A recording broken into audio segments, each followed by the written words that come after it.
একদা কোনো এক গ্রামে এক যে ছিল কুঁজো বুড়ি। সে লাঠি ভর দিয়ে কুঁজো হয়ে চলত, আর তার মাথাটা খালি ঠক ঠক করে নড়ত। বুড়ির দুটো কুকুর ছিল, একটার নাম রঙ্গা আর একটার নাম ভঙ্গা। বুড়ি তাদের রোজ খেতে দিত আর যত্ন করত। একদিন বুড়ি ঠিক করলো বুড়ি যাবে নাতনির বাড়ি। তাই কুকুর দুটোকে বললে, তোরা যেন বাড়ি থাকিস, কোথাও চলে টলে যাস নে। রঙ্গা ভঙ্গা ও বুড়িকে সম্মতি জানালো। আচ্ছা।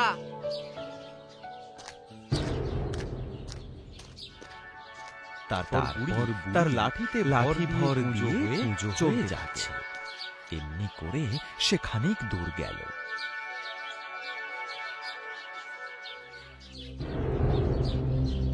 সেই পথে বুড়ির শিয়াল তাকে দেখতে পেয়ে বললে, ওই রে, সেই কুঁজো বুড়ি যাচ্ছে। বুড়ি, তোকে তো খাবো। সে শুনে বলল, থাম থাম শিয়াল, আমি আগে নাতনির বাড়ি থেকে মোটা হয়ে আসি, তারপর খাস। এখন খেলে তো শুধু হাড় আর চামড়া খাবি, আমার গায়ে কি আর কিছু আছে? এই কথা শুনে শিয়াল মনে মনে বুড়িকে কল্পনা করলো আর বলল, আচ্ছা, তবে মোটা হয়ে আয়, তারপর খাবো খান। বলে শিয়াল। বুড়ি স্বভাবসিদ্ধ ভঙ্গিমায় আবার হাঁটতে থাকে। সে চলতেই থাকে চলতেই থাকে। এমনি আরো খানিক দূর গেল। তখন এরপর পথে তার এক বাঘের সঙ্গে দেখা হলো। সেই কুঁজো বুড়ি যাচ্ছে। ওরে, তোকে তো খাবো।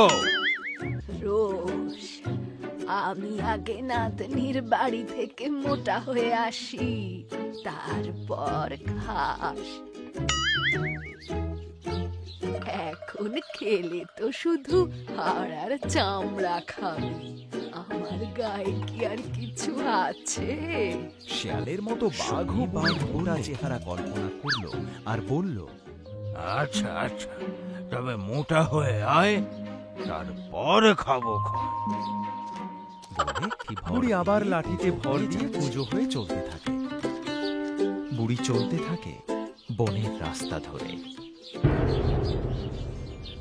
এমনি করে সে আরো খানিক দূরে গেল। এবার পথে এক ভাল্লুকের সাথে তার দেখা পেয়ে বললে, ওই রে, সেই কুঁজো বুড়ি যাচ্ছে। বুড়ি, তোকে তো খাবো। বুড়ি বললে, রোজ আমি আগে নাতনির বাড়ি থেকে মোটা হয়ে আসি,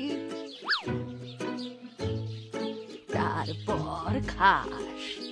এখন খেলে তো শুধু হাড় আর চামড়া খাবি, আমার গায়ে কি আর কিছু আছে? শুনে ভাল্লুক বললে, আচ্ছা, তবে মোটা হয়ে আয়, তারপর খাবো এখন। এই বলে ভাল্লুক চলে গেল। বুড়িও আর খানিক দূর গিয়েই তার নাতনির বাড়ি পৌঁছল। নাতনির ঘরে পাতা দই আর ক্ষীরটির খেয়ে বুড়ি যে কি মোটা হলো সে আর বলার মতো নয়। আর একটু মোটা হলেই সে ফেটে যেত।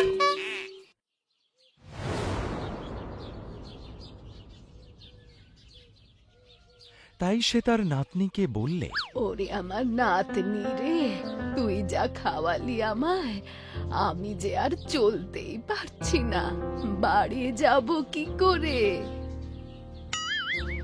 আবার পথে ভাল্লুক, বাঘ আর শিয়াল হাঁ করে বসে আছে, আমাকে দেখতে পেলেই ধরে খাবে। এখন বল দেখি কি করি? ভয় কি দিদিমা, আমি আছি তো। আমি বরঞ্চ একটা কাজ করি, তোমায় এই লাউয়ের খোলার ভেতর পুড়ে দিয়ে পথে গড়িয়ে দিই, তাহলে তোমায় হাঁটতেও হলো না, আর পথে বাঘ ভাল্লুক শেয়াল কেউ তোমায় দেখতে না পেলে পথে খেতেও পারবে না।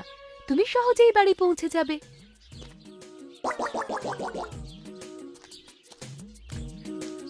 সে বুড়িকে একটা লাউয়ের খোলার ভেতর পুরে তার খাবার জন্য চিড়ে আর তেঁতুল সঙ্গে দিয়ে দিয়ে হেইও বলে লাউয়ে ধাক্কা দিলে, হেইও! আর লাউ গাড়ির মতো গড়িয়ে গড়িয়ে চলল।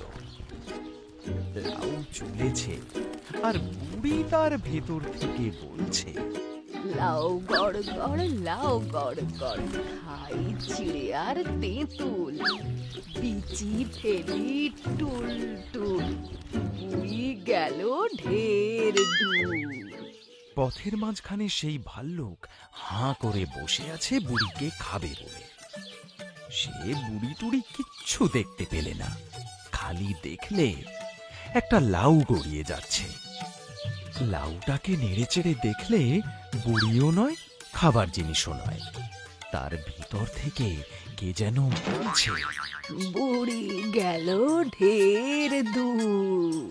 এই কথা শুনে সে ভাবলে বুড়ি বোধহয় কোনোভাবে চলে গিয়ে। তখন সে ঘুঁত করে সে লাউটাকে এক ধাক্কায় সামনের দিকে গড়িয়ে দিল, আর সেটা গাড়ির মতো গড়িয়ে গড়িয়ে চলল।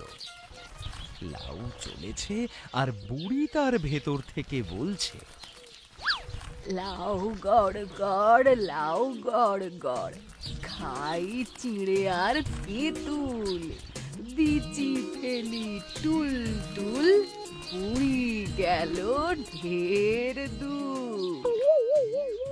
আবার খানিক দূরে বাঘ বসে আছে বুড়িকে খাবে বলে। সে বুড়িকে দেখতে পেলে না, খালি দেখলে একটা লাউ গড়িয়ে যাচ্ছে। সেটাকে নেড়েচেড়ে দেখলে বুড়িও নয়, খাবার জিনিসও নয়। কিন্তু তার ভিতর থেকে কে যেন বলছে, বুড়ি গেল ঢের দূর। এই কথা শুনে সে ভাবলো বুড়ি বোধহয় কোনোভাবে চলে গিয়েছে। সে ঘুরতে সেও লাউটাকে এক ধাক্কায় সামনের দিকে গড়িয়ে দিল, সেটা গাড়ির মতো গড়িয়ে গড়িয়ে চলল। লাউ চলেছে আর বুড়ি তার ভেতর থেকে বলছে, লাউ গড় গড়, লাউ গড় গড়, খাই চিড়ে আর তেঁতুল, বিচি ফেলি টুল টুল, বুড়ি গেল ঢের দূর।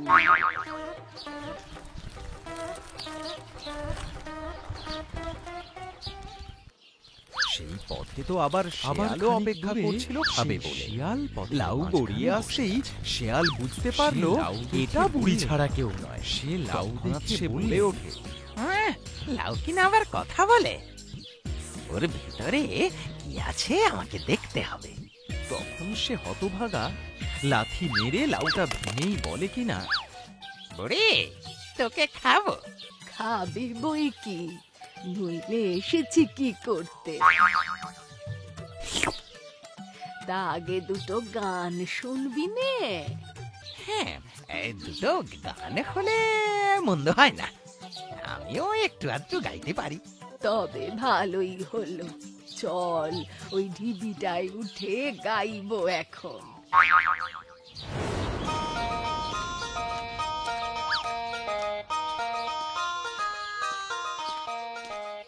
বলে বুড়ি সেই ঢিপির এরপর বুড়ি একটা ঢিবির ওপরে উঠে চেঁচিয়ে সুর করে বলে, আয় আয় রঙা ভঙা তু তু তু। বুড়ির গলা পেয়েই রঙ্গা ভঙ্গা ছুটে যায় বুড়ির কাছে। এই ভঙ্গা, এটা বুড়ির গলা মনে হলো না? হ্যাঁ তাই তো, নিশ্চয়ই কোনো বিপদ হয়েছে। চল চল, বুড়ি ডাকছে। চল তাড়াতাড়ি যাই।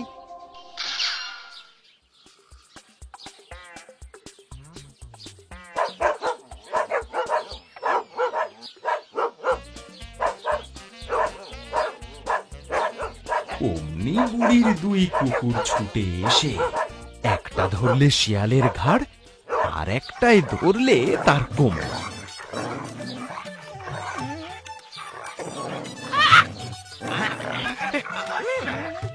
ধরে টান কি টান।